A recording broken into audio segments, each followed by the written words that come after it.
Listen, Fellas, it's it's just gonna be one of them nights. it's gonna be. I'm telling you.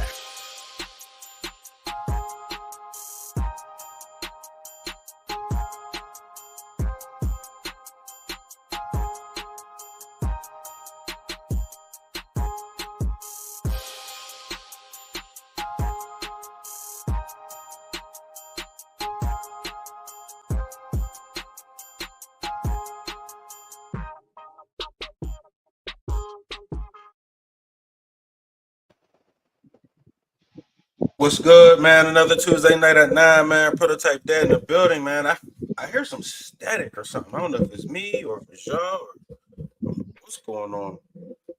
Let me move this mic around a little bit. Maybe it was me. Was y'all hearing Yeah, it? yeah, it sounded like it was like background noise or whatever. Like you It need to sounded use like like it, noise but cancellation or something. I think I just needed my chords was mixed up or something. All right, that's something. Yeah, it was me. It was probably me. But what's good, fellas, man? We back. You know what I'm saying? Every bow week. I kind of like this little bow weekly thing. You know what I'm saying? Gives us some time to kind of do what we need to do on Tuesdays, and at the same time, we still put out some great content, man. We getting a lot of good feedback on what is it? TikTok. Mm. It's launching. Every it seems like every clip is getting at least like 700 views, 1,000. You know what I'm saying? Like putting up some quality numbers over there, man. And I mean, I don't know what how good the YouTube space is treating us, but as far as I'm concerned, man, that TikTok man gets us some numbers for some reason.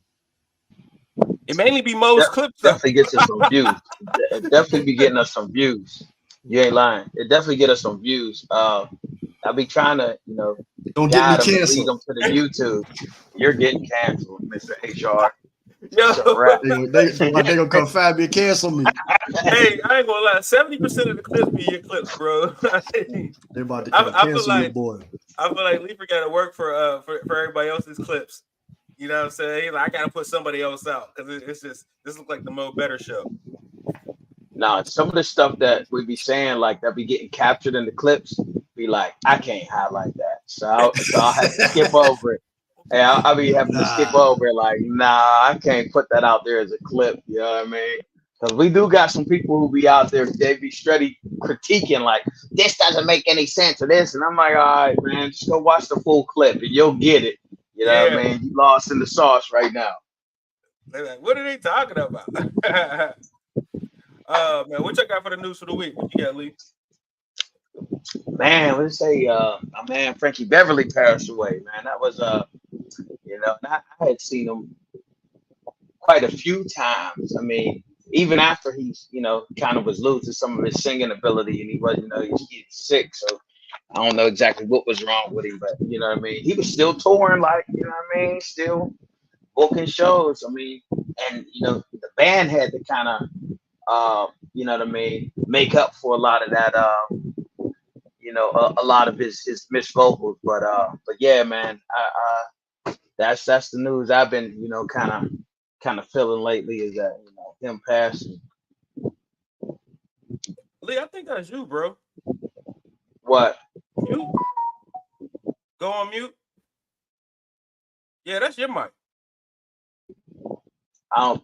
My wife threw my mic away, so I'm going off the headset mic. It might be Oh, the got fan you. in the Yeah, that's what background. it is. Might be the fan in the background catching all that static. Got you. What about you, Mo? What you got? oh man. Let's see. Man, they tried to take out the former president again. That was something.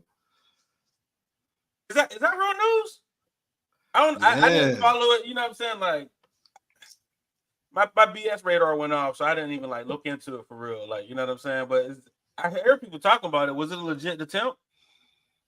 I mean, it seemed. I mean, he had the weapon and he was locked and loaded or whatever. So, um, you know, It you got to seemed treat weird to all me. attempts as what I A mean. AK-47 sticking out the bushes, like it seemed really like, bush league. You know what I mean? Like, come on, you ain't even have a rifle, like a sniper I rifle know, or right? nothing. Like you Yeah. was about to try to corned beef hash you from like 100 feet away. What you say? You want to drive like, by? What you a gang member? like, what are you on? So obviously that, and then I guess since last time we spoke, because we actually did a show during the debate. So I thought that was interesting watching that. I was kind of spot on with my assessment. It was kind of embarrassing, to be honest, man. Like, I just feel like there wasn't a whole lot of substance. It was a lot of like, it felt like we was almost at like the cafeteria and they was just kind of having a food fight. So wasn't very presidential, wasn't very insightful as to a plan. Literally, I heard Trump say, "I don't have a plan. I'm not president, but you're trying to be president. Let us know, like, you want our vote." I feel like Kamala whooped him. Oh, really? Only because I felt like she tried to get to some points. She tried to steer the conversation back to what was important and the things we wanted to know. Now, how well she did or did not answer questions, whatever. But he was on some. I'm debating Batten. When I remember when he debated Batten, it was really childish. I felt like it was two grumpier old men. You remember that movie? Yeah. Like, that's how I felt when him and Batten went at it. And I feel like Trump came in with the same grumpy old man plan to just throw shots and say and cast blame. And I the fact that Kamala actually made an attempt to have a conversation or speak about something political that was on our minds. You know what I'm saying? I was like, at least she seemed like the more reasonable one today. That's interesting. I saw it differently. I saw it as he came in and he stayed on message until she triggered him. When she was talking about ain't nobody at his rallies, and I saw it triggered him. It went off the rails at that point. Like, he was like, "I'm gonna clear your Zoom call for you." Like, because he was like, literally, he was like, I'm not gonna say he was presidential, but like, he was on message and he was actually making some points. And he was speaking to how he felt that Kamala was actually like stealing some of the headwinds that he had in some of his plans, like not taxing tips, things like that. And I was like, yo, that's actually a really good idea, stuff like that. And as I was kind of going through it, and like, because I watched the playback, and I was like, uh-oh.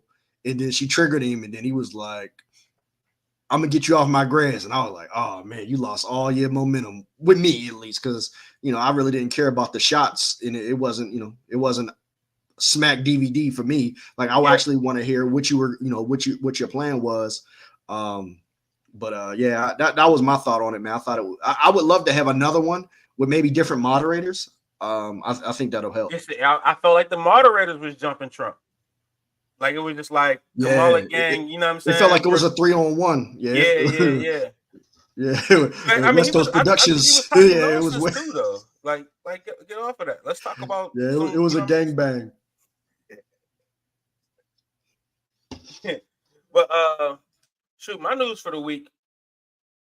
A mom threw I don't know if I sent this to you, but a mom threw a 1-year-old out of a car because she spilled shampoo, a moving car, and then a lady picked up the 1-year-old because baby's crying, and was like calling 911 trying to consult, and the mom comes back up, snatched the baby, like, that's my baby, and snatches her back out her hands and tries to pull off. Now, this is Florida. So wait, pause. Out of a moving car? Out of a moving car, bro. Wow. Okay. And like, so another lady like picked up the baby off the side of the road type. But meanwhile, we worried about they're eating the dogs. They're eating the cats. That's crazy. Like, this is the stuff we need. Like, this is what I'm saying. Like, let's worry about the people that are here and supposed to be here. Like, let's worry about that. Like, clearly that somebody needs some help. Facts. Absolute facts. And that kind of goes into the topic today. That's what kind of sparked the idea of today's topic. But I guess I'm gonna So I don't know if you was gonna do like kind of what you feeding your soul, what you consuming, or whatever. Were you still gonna do that? Yeah, I'm coming to that right now. Okay. So Lee, what you feeding your soul right now? You know what, man? I've been I'm really I haven't had no new books lately. I'm in the middle of still finishing one. This one's taking me longer because I just got a bunch of stuff going on. But I've been doing like my little daily devotionals and stuff, and I've been, like targeted in on specific things for growth. So I've been doing a lot of that lately. So that's what I've been doing. I got my little So this audio Bible app or whatever. So that's what I've been using lately. Mo, when's the last time you read the Bible, bro? Whew.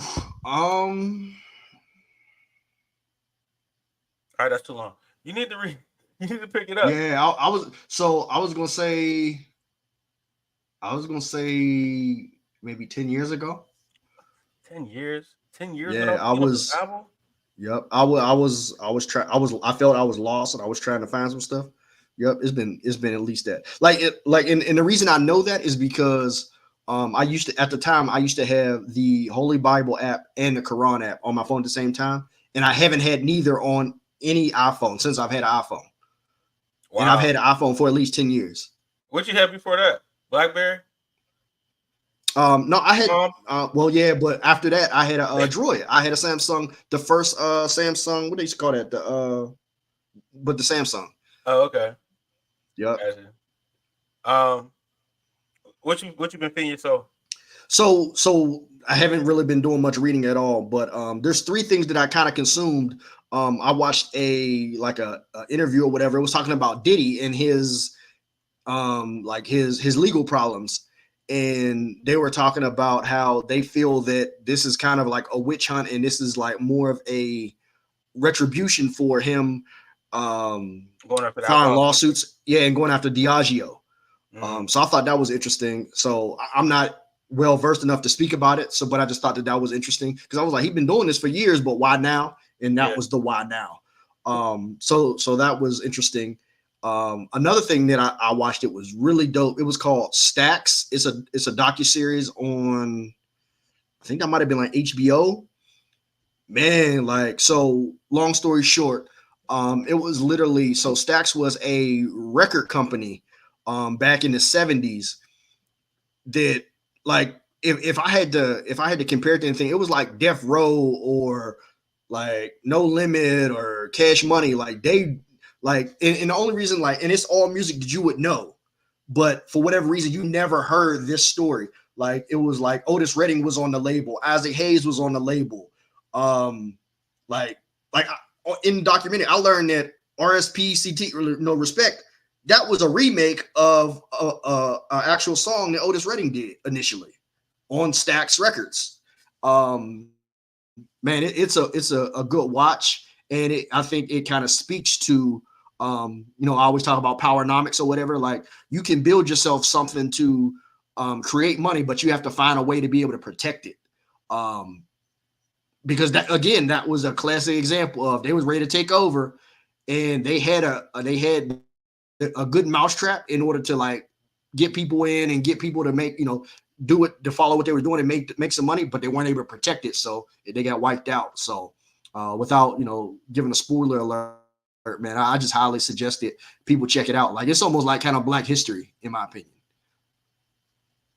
And then lastly, it actually came out today. I haven't watched it yet. I'll probably watch it tomorrow. On Amazon Prime or Amazon Video, whatever they call it, Prime Video. Mike Vick did a documentary called The Evolution of the Black Quarterback. From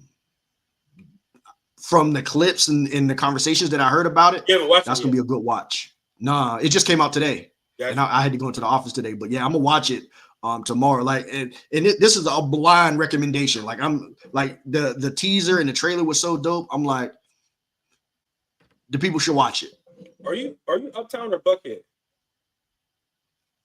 What's that mean? Are you downtown or Buckhead? Yeah, that's downtown, I guess. Yeah, that's downtown. Gotcha. But yeah, I definitely suggest people check those two out. It's definitely worth your time. Yeah, I just looked it up. Stacks. It's ironic. It's ironic because I just subscribed to HBO today because I was hearing such raves about Penguin. You know what I'm talking about? Yeah. Hey, I need that. You already know. I need that. I got you. But yeah, I just subscribed just because of the Penguin. Like I was hearing like, oh, the Penguin series is great. It's a perfect way to leave the Batman. And I was like, I forgot about it because I didn't think the Batman was that good. But it made me want to go back and watch what happened in the Batman. You know what I'm saying? That was with Zoe Kravitz in it. You know what I'm saying? Yeah. So I'm gonna go back and watch that too. But I mean, it was all right. It was a nice little, you know what I mean? I rocked with it. Is it a movie or is it a series? It's a series, so it's a series Okay. spinoff. But you know what I mean? But it's I don't know. I don't know if it's as good as people were saying. I'm gonna let you make your own opinion. Okay. Because I saw there's a new Joker movie that's coming out right now too. So I was like, okay. I don't think that's the same. It might the same. It's not the same universe. What they call it, the same parallels or whatever. Yeah, I don't think it's the same parallels to be honest. Okay. But it might be. Don't quote me. Because I'll say if anything, that's weird. They saturating the market if that's the case. Wow. Yeah, I think it might be because the Joker movie really didn't make sense really didn't make a whole bunch of sense to me on how to. I got to go back and watch that too. Don't get me talking. Before I make any assumptions, we'll come back and do a little whatever. So for me, I've been reading Relentless. This book, I don't know if you ever heard of this book, Relentless, but it's basically it's from Michael Jordan and Kobe Bryant's trainer. You know what I'm saying? So somebody recommended it. I might have been Joe. Somebody recommended it on the show. It was probably Doug. Because I was like, I got it from Doug. Yep, that's who it was. I knew it sounded familiar. It was Doug. Yep. So I've been reading that. It's a lot like read. Or is it like Mamba Mentality? I haven't read Mamba Mentality, but it's talking about where that came from though, and how that was created. That was a tough read. The Deion Sanders thing. I mean, the same spirit is behind it. Is what I'm saying. Like it's after all, how many times you gonna be like, you gotta do better. You know what I'm saying? Chapter after chapter, it's a motivational speech. Like, all right, shut up. Like, all right, I get the point. Like so, and like you said, I haven't read that, but like Mamba Mentality, I compare it to the dude who grew up fat, and now he's a bodybuilder. Like there has to be a certain level of trauma that pushes you, that propels you to be that disciplined and that driven to do something. Because as I was reading kind of the Prime book and then Mamba Mentality, like it was all like, you know, like you said, it was all motivational speaking, whatever, but it didn't move me to be like, I'm going to do this and I'm going to be great every day. Like in my mind, it takes some trauma or something to push you, to propel you. You need a certain energy source to keep you that disciplined. I agree. Or you got to hate something and be like, I got to make it. You know what I'm saying? I want to throw this little wrinkle in. Leaper, NFL game of the week. What you got?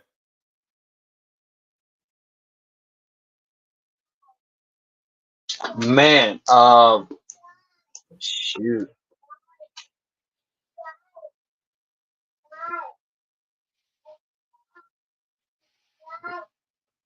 What was that game? What was that game that just came? We talking past week or this week? No, because they're regardless of the week. This what was that? Washington and the Bengals game. That Washington Bengals they was getting it on. That was something else, man. Yeah, that was something else because I was like, man, I was like, is the Bengals going, you know, going to eke one out? But the Washington boys wouldn't go away, man. They would not go away. So I think that was shout out to Washington. A tight game. Hey, you know they talk. You know what's getting mad traction when it comes to Washington? What's the QB's name? Jaden Daniels or something like that? Yep, Jaden Daniels. His mama is becoming an icon. It's becoming and his mama's fine. Like, you know what I'm saying? Like that's getting a lot of traction. Like, so she got a husband? Nah. Every time he's mentioned, they mentioning the mama, or Washington's mentioned, it's going straight to the mama, yo. It's crazy. What you got, Mo? Game of the week. For me, and like I said, so I don't know if you know, most people don't have like Sunday ticket or whatever, so I can watch every game, right? The game that surprisingly was dope. Actually, let's start off here. The Steelers game was a hell of a game for me. We 3-0, you know what I mean? Like I like what I'm seeing. You know, sorry, Russ, man, your time gonna come, but we got to ride this wave right now. So shout out to the Steelers, man, for doing what they got to do. Like Tomlin said, man, I can tell you the ingredients to the hot dog, but you might not like it. But as far as the games outside of that, because that's my number one, because that's my team. The 49ers versus the Rams was a hell of a game, man. They was getting it on. So that was a really good game. So I checked that out. I think that was a good one. So yeah, and then as far as next week, man, I'm looking forward to see what we do against the Colts. Let's see what happens. Yeah, I like it. I like our matchup against the Colts. I have no fear in it. After seeing what we did to, so my game was of course the Steelers, because I didn't think we was gonna win that. You know what I'm saying? Just because of how we're built. You know what I'm saying? Like we've struggled against the run plenty of times. Like you know what I'm saying. But one thing I did notice, and I think I mentioned this to y'all, our DBs was coming up and making a lot of tackles, and that kind of worries me. You know what I'm saying? Based off of are they doing their coverage or are they just saying pass? I don't care. I'm pass if you want to. I'm here to support the run. So I think you're kind of correct in your worry because think about it. That's exactly what got that first touchdown. That's what got Joey Porter Jr. beat. Mm-hmm. He came up so hard and he was like, I mean, he didn't even pump. He just looked and he came up so hard. You know what I mean? So, but hey man, you live bad, you die bad, man. I'll take it. And you know which game I watched that was like, I think we all watched it, was the Cowboys and the Ravens. And I'm a little worried about that. When do we play them? I'm kind of hoping Cowboys? No, I ain't worried about them. We won't play the Ravens. We won't play the Ravens until the second half of the second half. That's a juggernaut. That's a juggernaut. I don't know. Didn't they lose the first week? They did, but hey, that's a juggernaut. I'm not really worried about them because I'm not worried about the Ravens at all. Especially if Lamar's playing, we got his number. That we had to lose to a backup. You know what I mean? That's typically how we do with the Ravens. I'm not worried about Lamar. All you gotta do is get in his biscuit and he's in his head. You know what I mean? And all we gonna do is put a spy on him, and then he can't run. So now you're gonna force him to pass. And when you force him to pass, sometimes he's like he's streaky. So sometimes he make the good play, sometimes he doesn't. But for some reason, man, when Tomlin goes up against that homie, man, he's like he always masterminds. I feel like I liken that matchup to us in New England. Every time we go against New England, we overthink the whole situation. I feel like that's how it is when we go against Baltimore nowadays, man. Especially if we're playing with Lamar and you know what I mean. I saw a wild stat as I watched that Baltimore game. I saw a crazy stat. It said Lamar is 21-1 against the NFC. I said, "Oh my God!" So I think what happens is he's so unique. He's such a unicorn. If you don't see that often enough, it's hard to beat. Yeah, like we see it so often, so we kind of got the recipe. Like, I mean, I remember last year, like when we wasn't really worried about them, they went and beat the 49ers. I remember they went out to San Fran and beat them. I was like, really? So I think it's one of those things to where he's just like, he got a secret sauce that if you don't see it often, it could be a problem for you. I was surprised with Queen's play. I think he really stepped up in a way that I wasn't preparing to see him involved in the game. In the run game, like I told you? Yeah. Yeah. I wasn't, you know what I mean? Like, just because of, he's a coverage guy for real. And I was like, when I seen him involved, I said, okay, this is looking all right. You know what I mean? So I'm really scared that we don't have a run game, man. I'm not happy with that at all. Well, we got to fix the line. You know what I mean? Like, so McCormick, who was, what was he, our 7th round pick, the kid out of South Dakota State, he gonna mess around and beat out them higher picks. So him, Broderick Jones got to step up, and so I think once and shoot, Zach Frazier is a beast. We didn't found our center, so we got that. So we just got to find the right mix. Malu gonna be coming back soon. Yeah. So I think we're gonna be okay. That up. We'll be fine. Let's get into the topic, man. So what's the ideal healthy parent-child relationship? And let's talk about the stages. You know what I'm saying? I'll let you kind of monologue on this one, on how you think a parent-child relationship should be throughout the years, even to the end, right? Quick synopsis, but go through the timeline. What you got, Lee?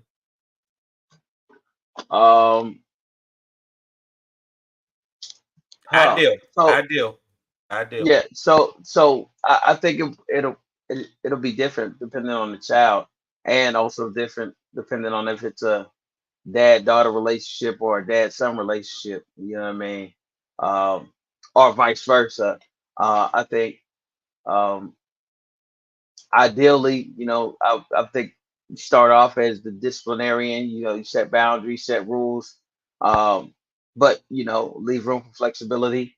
And as they get older, you set the stage for still, having that disciplinary in there, but you set stage for conversation uh, where you can talk things out and you can allow them to explain their side and explain why they think they're right. And then as they get older, then I think you could transition into, more of that friend mode. You know what I mean? When they get like 18, 19, you could transition to that as you then passed on all your nuggets of knowledge and everything, and they have to go out here and explore the world on their own.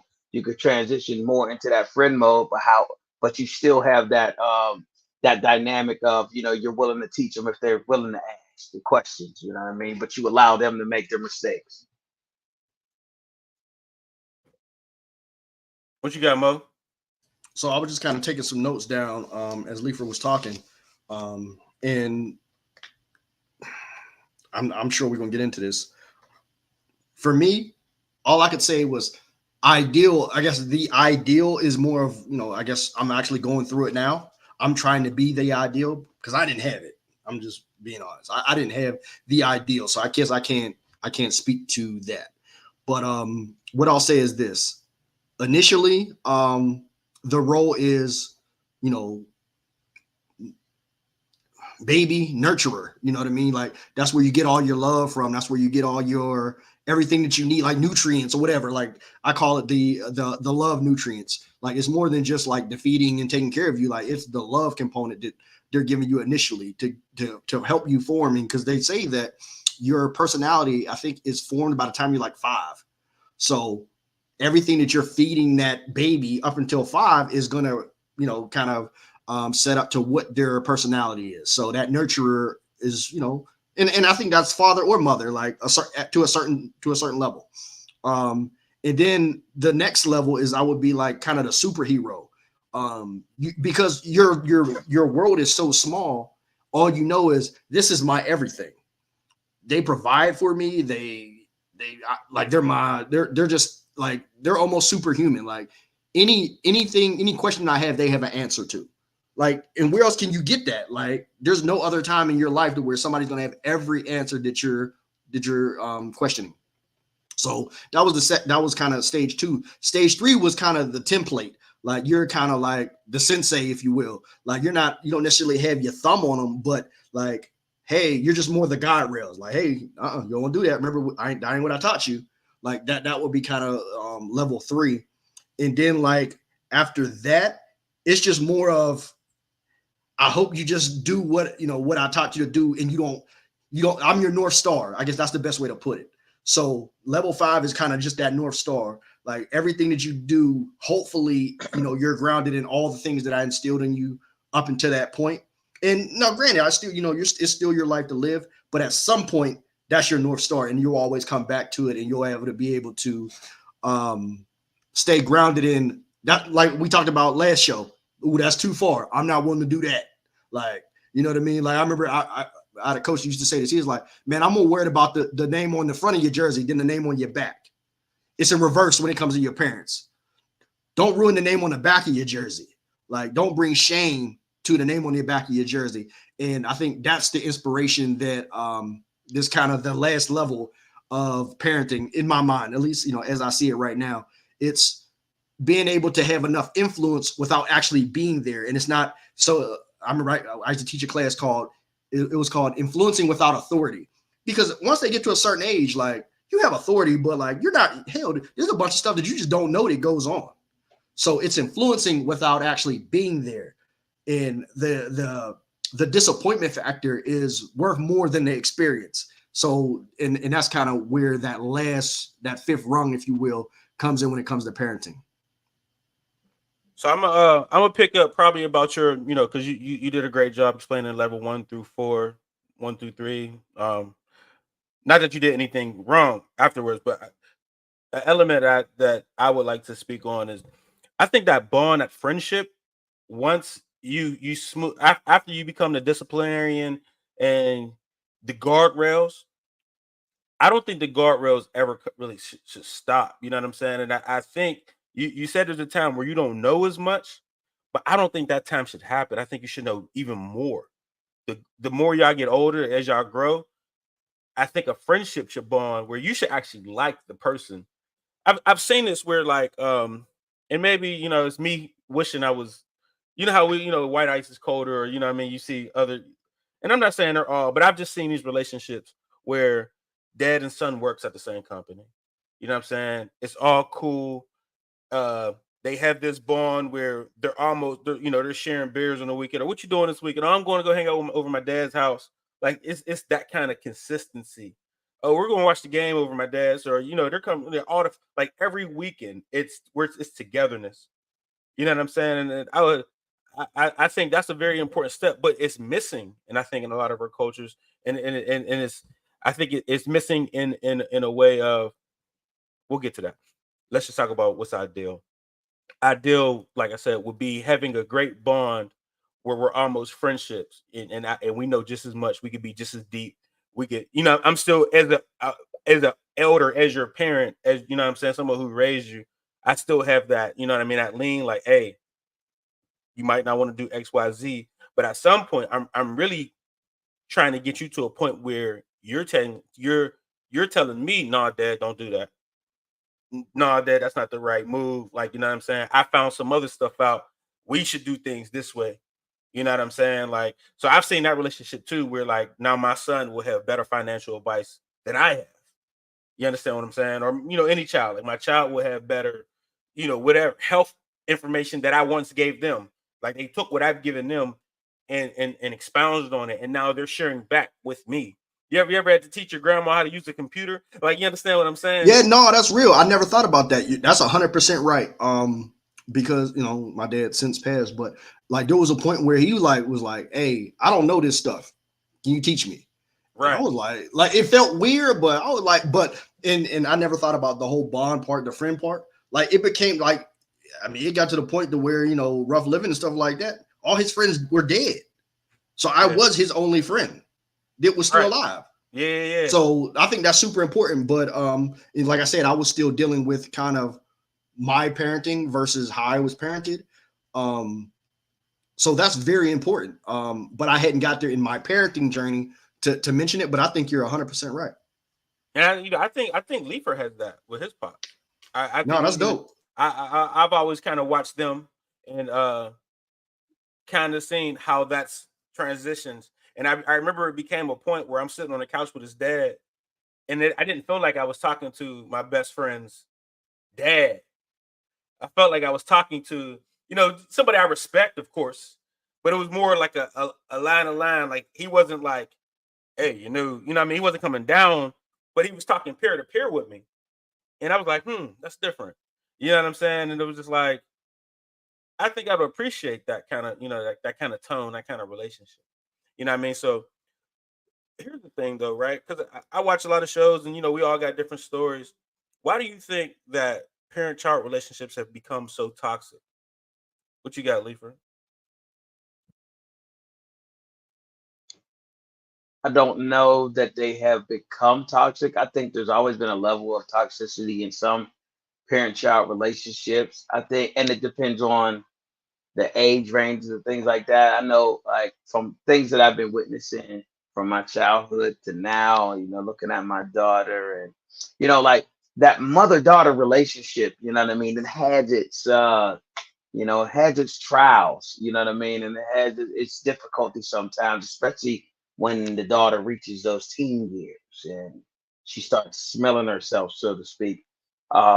And then this is likewise, in a in a young adolescent teen boy's life with his dad, it comes to that time where you know, you're puffing up your chest and you're like, yo, I'm a man. You're not really a man, but in your head you think you are. And I can just think about, when I was in high school, and we had this little hoop out in the backyard or stuff, and I'm, talking crap to my dad, and And at this point, I'm like, you can't tell me nothing. You can't teach me nothing else. This is it.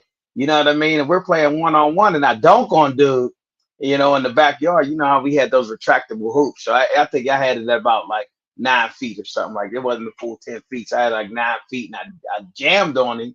And that changed the whole dynamic. We never played basketball again, ever again after that point, after that time. So, you know what I mean? It changed everything. But I think that's just the maturation of the parent child relationship. Like you have to go through some trials and tribulations. But then I also think that, some of those negative vibes come from the child feeling like they have to grow up too fast because of some of the bad decisions that the parent made. You know what I mean? Because I saw that in a lot of the relationships that I had with some friends. You know what I mean? And I'm watching them, and some of them felt like their mom was, it might have been a single mom situation, or a situation where they were living with their mom and their stepdad or whatever, and they felt like their mom was always choosing men over them, and you know what I mean, they kind of resented their mom, or they had some ill will towards her for some reason or whatever.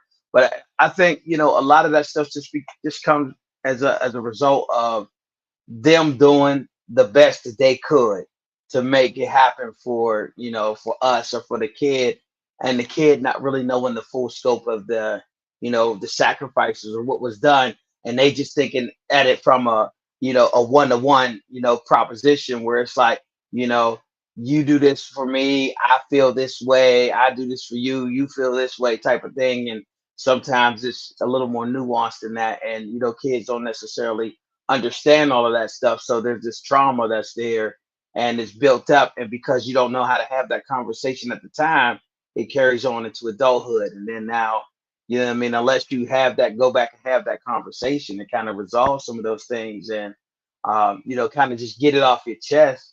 Uh, those things just kind of build up and continue on, could carry on into your kids. So, I think that's one of the reasons, man. It's trauma that's left undealt with, and then also just the natural maturation of the teenager. What you got, Mo? So that natural maturization part, I don't think that's toxic at all. That's normal. Because we're just animals. It's the same thing, in a lion pride. You start feeling yourself as, oh, I'm gonna try Mufasa today. You might get put down until you really ready. But once you actually get the best, oh no, you gotta go. You gotta go, you gotta get your own pride. You're a little too much. So that's just the natural maturization and evolution of, and actually it's probably a proud moment, I would imagine. Like I raised him up right, and he's gonna be able to take care of himself now that he actually was able to kind of dethrone me, if you will, right? So I think that's natural. But I think the toxicity comes in a lot of cases because of a little bit of resentment and a little bit of, how I'll put it is, you felt you were lied to. Like, so for example, something that you were taught the whole time, like, is to be true. But now granted, they were only giving you as much as they were able to give. You can only give what you have, whether it's knowledge, whether it's money or whatever. Right. And once you get to a point as a child to where you'd be like, you were told the Tooth Fairy and Santa Claus was real until you realized it wasn't. And then you like, oh man, why you lied to me all this time, man? Like, and I think that's what happens in real world applications sometimes. Like, you was telling me, oh, I needed to, do this. I need to watch my sister and stuff like that. No, that was for you. Like, you talking about I needed responsibility. No, you just needed help. Like some of that type of stuff. So like some of that resentment starts to happen. And there's a certain level of, like, I can only speak for me. There's a certain level of, I feel like we almost raised each other. Like, you know what I mean? So there becomes a certain level of resentment there where you're like, so, and I think I only realized this as I became my own parent, and with my daughter, like, yo, she's literally 16, and like, there's certain scenarios where I don't feel comfortable like her doing it on her own. Whereas I'm like, man, I was doing that in 4th grade. You know what I mean? Like, and she's 16, and I'm like, I don't know if that's a good, I don't know if that's the right scenario. So, and we always say that we're like, oh, our kids weren't us, but isn't that a good thing? You know what I mean? But at the same time, I'm like, why didn't I have that same level of whatever? But what I have a certain level of gratitude and a certain level of grace because, excuse me, I understand I was afforded things there were certain things inside of me that allowed me to be able to go to the next level. Like, so for example, I didn't have a kid till I was 24, whereas my mom was 20. That 4 years is such a difference in how you're able to adapt and how you were able to mature and put things in place to have more of a stable living environment. So I try to give a little bit of grace versus the whole, because I've heard a lot of people, you want to blame your parents for what you didn't have. And, I'm dealing with past trauma, so that's why I'm like this. Well, you need to deal with it. Like, come on, man. Like, it's at some point you need to get it handled instead of just harping on what happened. At some point you need to, fix the root cause if you can, or just hash it out. Actually have a transparent conversation. But that's the biggest thing that I, build a bridge and get over it. I know that's easier said than done, but I try to have a level of grace in getting over those. And I don't want to call it traumas, but getting over those experiences. So I think, Leaper, you had a great point on having to be an adult too early. I think that is a huge reason on why the trauma may cause, may start, and there be that resentment throughout time because you're like, man, I like nobody cared about enough for me to do this. But there's the opposite side too, where and I don't necessarily know why, what I'm saying. I can understand the resentment of growing up too fast, but what about the resentment from having everything handed to you? You know what I'm saying? Like that's on the other side, and I really don't understand why you would hate your parent who works hard to give you everything you need, and then you still buck at it. You know what I'm saying? Like, where does that resentment come from? I don't have the answer to that for real, but I know That's easy it's because out I've there. seen Yeah. that. It's because you stop. It's because you stop. You literally raised me to be a toothless tiger, and then when I got out in the wild, you're like, oh, figure it out. And you're like, yo, like, since when do I gotta go and hunt and kill my prey? Like, at 3:00, I always got a peanut butter and jelly sandwich waiting for me with goldfish and a Capri Sun. Like, since when I gotta go and kill something? Now you talking about if I don't work, I don't eat. I only get to eat what I kill. Like, you like, since when? Like, I was raised in a zoo, like not in the wild. What you talking about? So that's where that was, and I've seen it. I've seen it multiple times. And I was like, and I saw it coming every time. And I would say something specifically in males, young black males. This because the world is very unforgiving to them. And and I heard a statement one time that they said black women raised their daughters and loved their sons. Something like so that. What happened? Yeah. So what ended up happening is while in the midst of you loving them, you aren't raising them to get to a certain point of where they can, take care of themselves. It's their job though. I think it's the single black mom's effect, right? I don't really think it's their job to really take on that responsibility. That's why a non-nuclear family really is not efficient at all. You know what I'm saying? Because that balance isn't there. You can't expect them to fulfill that void. You know what I'm saying? The same way a man would or should, or you know what I'm saying? It's just not going to happen. So you can't be mad at a woman, or you can't be mad at a woman or expect a woman to do any differently to her sons. Because even on the flip side, if she's trying to make him a man, it's toxic. It's abusive. It's talking to him unnecessarily tough. It's it's punching him in the chest because you think he's a boy and he can handle it. It's abusive. Like, you know what I'm saying? So they lack that balance of how to let a boy be a boy or be raised into a man. You just can't be mad at a single mom for doing that. You know what I'm saying? Like, we all know nuclear families is really the only way to do this thing. And outside of that, it's going to be some neglect, something missing. I'm missing a word. It's not just neglect, but there's going to be some type of trauma or whatever involved in that entire situation.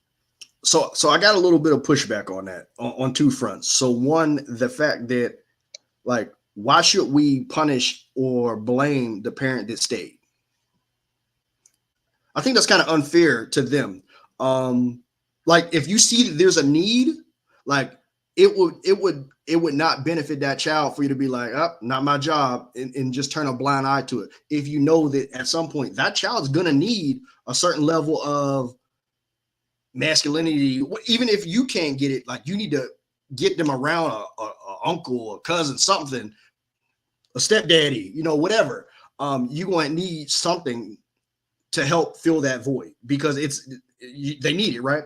And then the flip side of it is the blended family. The blended family super tough because when you get into that situation, okay, well now I see that there's a void, so now I get with the stepdaddy or stepmama, like whatever. I guess we'll be equal opportunity here. And there's a certain level of like, this doesn't make sense. Like, so for example, like you're like, stepdaddy's 5'9", not that cute. His anecdotal experience about life is going to be totally different than you 6'5" with green eyes and wavy hair. Like, he gonna be telling you stuff from the ugly dude perspective, and you like, that ain't my experience. Like, what are you talking about? So like the advice doesn't add up to the lineage, if that makes sense. So sometimes there always, like when you don't do it in the proper way, there always seems to be a certain level of a void or a certain level of advice that doesn't apply to you. Right. So that's why it makes sense for you to actually get it from your bloodline. Yeah. But even still, wouldn't you say that having a step parent is better than nothing? I think it's better than nothing, but it's not. It will never replace. It should be, but in some cases, no. But yeah, like if you got a good one, if you get the good stepdaddy lottery, yeah. Lottery. Oh, so you're saying it's slim pickings? Like it's a small chance. You call it a lottery, so not many people win it. So especially nowadays, like depending on how fat your mom is, that'll make them more likely to take a bad deal. So, whose responsibility is it to mend these relationships? Let me hold on. Let me Go for it. Let me interject real quick because I think we're missing a dynamic here that I want to add, and that is, some of that resentment comes not only from the single parent household, but it also comes from the both parent household where the parents are working all the time to provide the lifestyle. So the kids might be in private school, they might go to Europe, they might have the lavish parties and everything like that, but the parents aren't around. You know what I mean? The parents aren't around a lot. So there's that sense of abandonment, and there's that resentment that's built up. And I saw that a lot in high school when I moved to one of the neighborhoods I moved to in high school, and it was just like, the parents just they were having the biggest, craziest parties in these big old mansions, but their parents were never around. So, a lot of these kids ended up, doing drugs, getting strung out on drugs and all kind of stuff, and they're blaming their parents. But the parents provided them a lifestyle that most kids would like die for.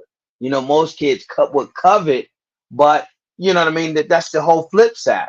You know what I mean? It's that whole thing. Oh, you get hugged too much or not get hugged enough, or your parents are around too much or your parents aren't around enough, or you know what I mean? You have no money at all. You got too much money and now you got too many options. There's the three little bears. That's three little bears syndrome. Yep. Yeah, there's always something in there that can cause some level of trauma. And this is what I tell my wife all the time. I'm like, because we're both always worried that we're going to screw the kids up. And I'm like, look, screwed up is the human condition. That's it. What we can do is we can work to minimize, how much we directly screw them up. And we can just try to be there. You know what I mean? But as far as that, they're going to be screwed up. And that's why they got therapists. Go talk to somebody. Because there's certain mistakes in love. That's all you can do. That's how I see it. Make my mistakes in love. And that's it. You know what I mean? There's going to be something. I hugged you too much. I didn't hug you enough. I bought you these shoes, but I didn't buy you those other shoes. You know what I mean? There's going to be something there. I didn't let you go to this party that everybody else went to. Now you're traumatized by it 20 years later. Like, it's always something. And you never know what it's going to be, but you do the best you can. And, you know what I mean? You give them the resources to try to get better. But to Mo's comment, like, You can't be 20 years down the line grown and talk about, well, I'm like this way because my parents traumatized me. Fool, you had 20 years to get some goddamn help and you decided not to. It's your fault now. All right, so that's the perfect segue into the next question, right? Whose job is it to mend this relationship? Because at some point you become an adult enough where, and it's that transition that we talked about where you know more than your parent. You know what I'm saying? So it's easy to put it on the parent to say, "Hey, you're the parent, you're the parent, you're the parent, mend it." But when that transition start to happen, where y'all become equal pairs, and then you supersede, now whose job is it to make sure that relationship is mended? So just talk about that a little bit, and how long or when should you? How important should it be to mend relationships with your parent? You got Lee. That's easy for me. Yeah. So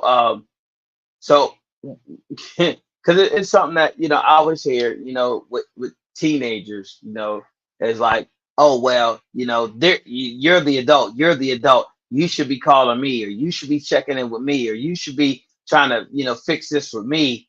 But as you become an adult, sometimes you got to realize that you know it's like you said, you supersede your parent. Your parents are here, and especially if they're older parents, they probably ain't in the therapy. They probably don't, I mean, none of that stuff. So they haven't fully healed from their childhood traumas and their traumas of life. So now you're here. Say you did went through some therapy. Say you did got some help. Maybe you didn't go to therapy. Maybe you just talked it out with some friends, and y'all got a kumbaya session y'all do monthly or whatever, and you're able to come to some kind of healthy uh, uh, um, point in your life to where you can have a conversation, albeit uncomfortable for your parent. I think that's what you have to do in order to get to that next level. So you know what I mean? There, eh, I think if me and my dad had the worst relationship. We just, they're just from an older generation where, dads didn't really show affection or nothing. Like they went out and worked. They, you know what I mean? Killed an oxen, brought it home, skinned it, fed you, and moved on with their life. It wasn't really about, oh, I love you, I'm proud of you, hugs and all that stuff. It was like, I'm here for substance. You know what I mean? All this other Philly stuff, talk to your mama about. You know what I mean? So, you know, as you get older and you're in a different space in your life, you know what I mean? I think it's incumbent on you as an adult to be able to say, because they don't know, you know what I mean? All they know is what they know. So they don't know how it affected you or how it wronged you. If you don't have the conversation, they, in their mind, they did the best that they could. So you got to be able to bring that conversation back to them and say, look, man, I want to talk to you about, XYZ, or this is how this affected me when I was growing up. This is how it's affecting me now. I'm trying to get over this hump. I desire for us to have a better relationship. You know what I mean? I want us to be, in a different space in our lives. And I think um, once you get to that space, and you sometimes you might have to tell some hard truths, like, you did XYZ, and this is how it made me feel. You know what I mean? Or I feel blah blah blah because of you did this, and then whatever they feel, they might be defensive at first, and you know what I mean, nothing might come of that first conversation. You might have to walk away and come back to the table, but uh, there's no reconciliation without dealing with this issue right here. And I think once you get over that hump and you deal with that issue and you clear the air, then you both can move to a space of healing, or a joint space of healing, where you can move forward. But man, they can't have a conversation or act upon something that you felt, because you felt that they didn't feel it. They didn't know. You know what I mean? They just did, and in their head, they might have did less than what their parents did to them. They might have thought they were doing better because their parents was freaking, whipping them with the stitcher cords. You might have got a switch. You know what I mean? You might not have got the stitcher cords. So they felt like they were a level less than what their parents were in abuse to you. So they felt like they were doing better. They don't know how it affected you. So it's incumbent on you to let them know how you felt about it. And then, hey, how they feel about how you feel, they got to deal with that. You know what I mean? And now y'all can kind of talk about that, and then you kind of build your relationship and try to grow from it. But until you had the conversation, man, or you initiated, um, they they literally just don't know. So I think the kid as an adult should, initiate it.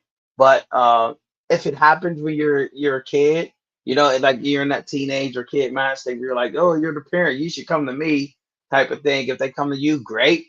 It's probably not going to happen, but you know, as an adult, if you really desire to have that relationship, I think it might be incumbent on you to do it because those are your feelings, not theirs. What you got, Mo? I think that's the perfect place where we landed this plane, because because my initial thought was who needs it more. Like that was my initial thought was who needs it more, because and all I can only keep it I can keep it real with y'all. I can give y'all the world according to Mo Better, and really I was like, if you really need it, okay, then you can address it, and then y'all can almost kind of build anew on the, because it's new that y'all are equals almost. You know, obviously you still have a reverence and you still have a level of respect for them, but like it's a whole different dynamic of everything you say ain't gonna be law because you tend to have not the greatest judgment sometimes. So I remember I had an in-law tell me this one time, and it was one of the realest things. He said, just because you're older than me doesn't mean that you're more mature than me in certain areas because I have more life experience than you. So the fact that you want to tell me just because I'm your mom or I'm your dad and I said so, that doesn't always fly because of my life experience tells me that not to be true. So when it comes to like mending it, it's whoever needs it more. I think both parties actually need to want it for it to happen, because if it's one versus one and the other one doesn't want to, like you start getting into like a lot of revisionist history. Like, cause you start talking about, oh, well, remember I used to hate when you used to beat on me and whatever. And they're like, I've never beat you. You like, bro, really? Like so that's the story you're gonna stick with? Like, come on. Like, oh, so I was a timeout baby. Oh, okay. So, but that's one of the things. So I think that whoever needs it more, and I know that sounds probably like a little cold or transactional, but I think it's more about I heard a quote one time that said, never let the family that you come from disrupt the family that you created. And that's something that I live by.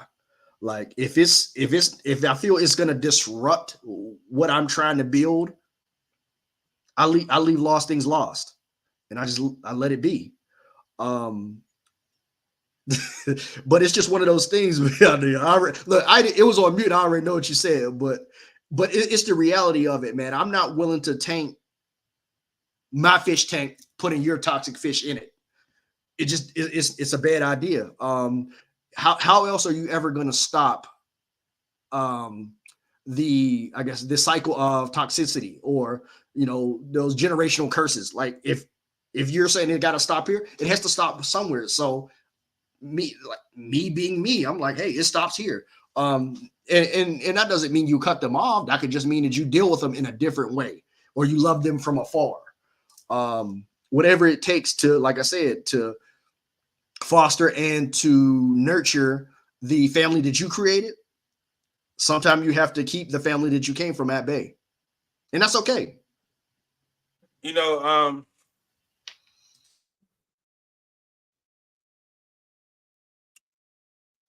Here's the thing, and like I said, it might be I need to stop looking at other people, other cultures, or whatever. But Agent M, right? He y'all remember him, right? He recently lost his mother. You know what I'm saying? And the amount of uh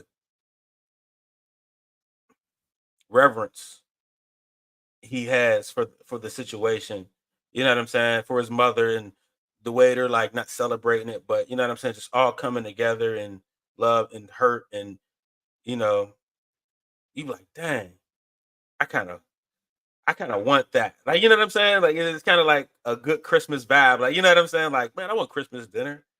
And it goes along those feelings. So it's interesting to be like, you don't think about it until it's in your face. You know what I'm saying? Like we go along, but at some point it's going to be right there. And you're like, dang, well, I do really want that. And I guess you got to come to a point where I decided to live a life without it. Yeah, you know what I mean? But to say who needs it more, I don't think I think we all need it just the same.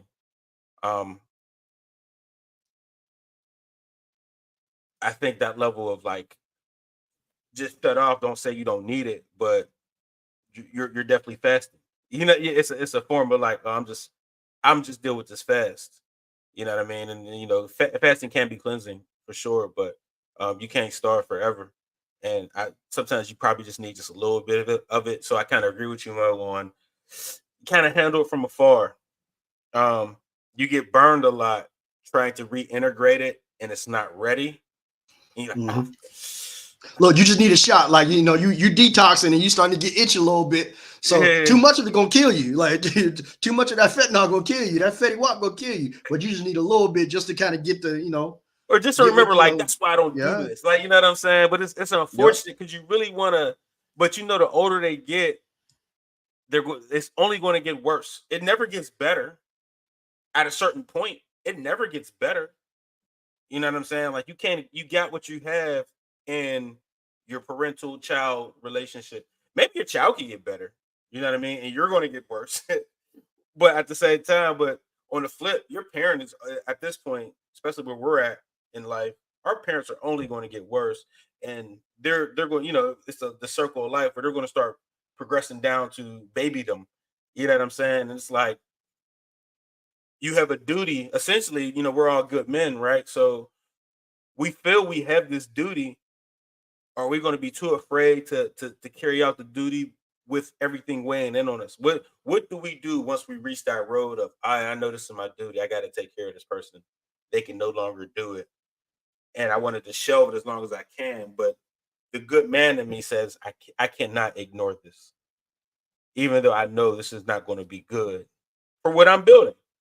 This might tear down a little bit. You know what I'm saying? So I guess building some type of shield, right? A fortress or some extra protection that so it won't get to the brick. You understand what I'm saying? The brick of the castle.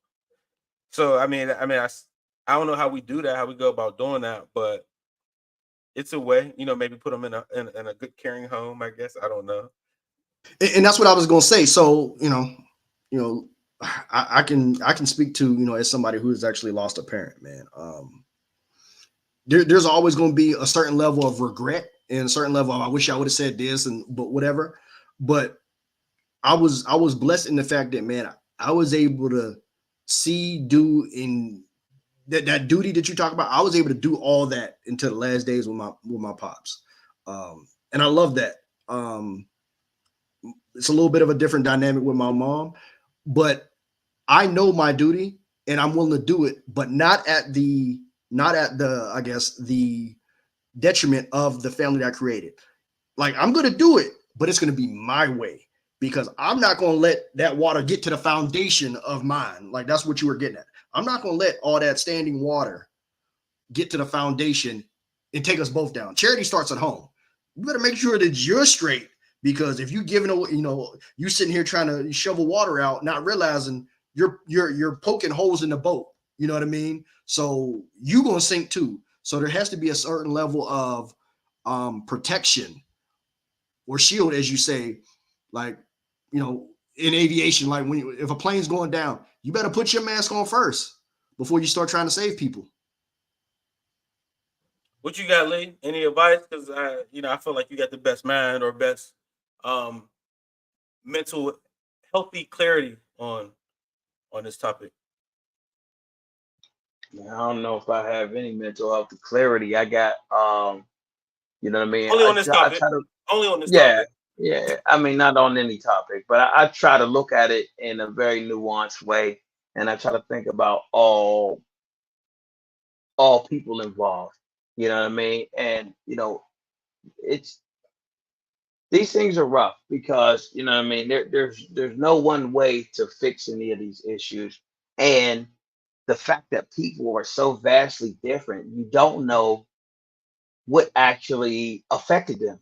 You know what I mean? Something that you thought was a positive thing could have very well been something negative to them, or felt like something negative to them. So you know what I mean? You're always dealing with these different feelings. I mean, for me, I always think that I am doing what's best for my family, in protecting them and providing for them and shielding them from from certain things, and you know, but the way that I go about, protecting them and shielding them might not necessarily be what they call protection.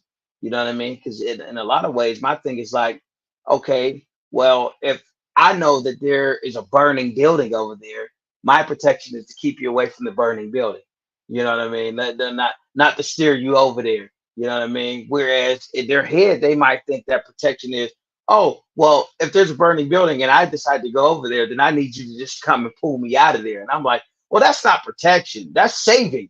And that, what I mean? I'm not a fireman. So, you know what I mean? So that type of thing. So it's always just really hard for me because, especially when we're talking about a significant other or we're talking about a female, relative or a daughter or something like that, because the way they process information is so different than the way that we process information. So the things that we think about or we set up logically in our heads uh, don't necessarily match with their emotion, with their emotional response and stuff. So I think you know that's really one of the reasons why I always try to think about how it affects everybody, so we can kind of come to some healthy consensus or some healthy thing. But yeah, man, if you have to keep your loved ones shielded from your family in order to keep the peace,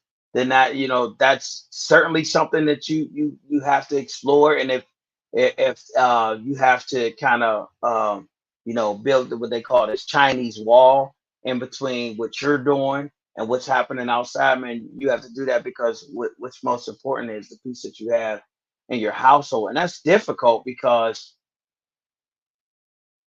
I don't know how old, we're, you know, we are how old we are. So for most of our lives, we've known our family. For all of our lives, we've known our family. For a small portion of our lives, maybe half of our lives or less than half, we've known the family that we built. So it's always hard trying to, put this family against this family. You know what I mean? So, but as Mo said, man, you have to protect this family first. So I think, you know, as I do, I always think of about everybody involved. But at the end of the day, man, you got to protect what's inside your household because that's pretty much all you control anyway. No, this is dope. I kind of want to do a part two of this, talking about how we deal with um raising a troubled child in the matter of dealing with the consequences. I.e., um, buddy that did the thing at the school in Georgia, right? His pops had to. They put his pops in jail for buying the weapon, right? So in 2 weeks, I guess we're on from a conversation talking about that, man. Our coming up, but yeah, I think that's another deeper thing. Like, how do you deal with the traumas of what if you was Jeffrey Dahmer's pops? You understand what I'm saying? Like, what do you go So, through? Like, so I don't know if y'all watched that the docu series that they had on Netflix or whatever. So, like, that's vastly they put one different. on that. What's They put that? a docu-series on that event already. Yeah, no, on Dahmer. Oh yeah. And so that's vastly different scenario. So, like, for example, the young boy in Georgia who did what he did to the school, there was a level of complacency and a level of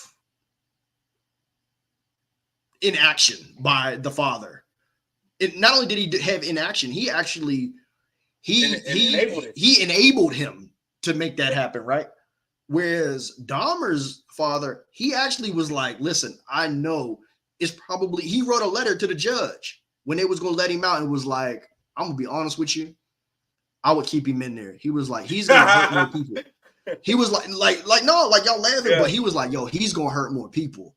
Like, he was like, I know you've never heard this before. I'm giving you a plea to help him and keep him in there. And this is before, because I've actually been to, like, it was up in Milwaukee. I've actually been, like, that's a boogeyman story up there. Like we used to, I don't know about y'all, but I remember we used to ride up in Frick Park when I was a kid. And it used to be like, oh, Smiley gonna get you when you used to ride through the little trails in Frick Park or whatever. Like, Dahmer's like that up in Milwaukee. I thought it was like that here.